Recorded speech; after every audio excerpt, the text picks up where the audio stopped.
असलामुअलैकुम प्यारे दोस्तों, क्या हाल है जी। तुम वेखदे पे हो साडा यूट्यूब चैनल गाल मोहाड़ ते मैं तुहाडा होस्ट अब्दुल मालिक मिराली।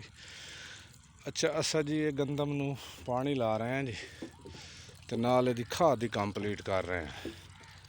ए ज़रा चेक करो, ये मेरा भतीजा है मुहम्मद हमाद कासिम। ये जनाब ड्रम दे विच सोटा मार रहा, खाद नू मिक्स कर रहा। तो ये असा सोना यूरिया ते है जनाब तहफ़ुज़ वालें दी अलमूनीयम सल्फेट, ये असा मिक्स करके दे रहे हैं। तो ट्यूबवेल असा सोलर चलाया होया, ये पानी आ रहा जी, ये असा खाद पा रहे हैं जी गंदम नू। तो गंदम साड़ी जिहड़ी है जी वो चेक करो, ये है सी साड़ी गंदम दी पोजीशन, और ये गोब दी हालत आ चुकी है जी।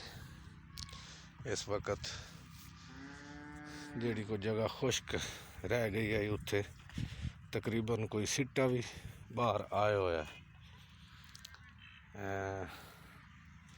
कोई सिट्टे तो बाहर ही आए हो। मैं तुहानू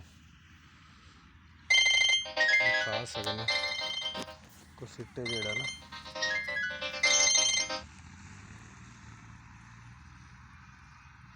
वो भी तुहानू असा चेक कराने हैं जी, जेड़े सिट्टे बाहर निकले हो। ये पानी इस वक्त लगता पे जी, ए चेक करो, ए सिट्टे गंदम ये है जी 11वें महीने दे पहले हफ्ते दी। ए चेक करो, ए सिट्टे इस वक्त बाहर आए हुए हैं।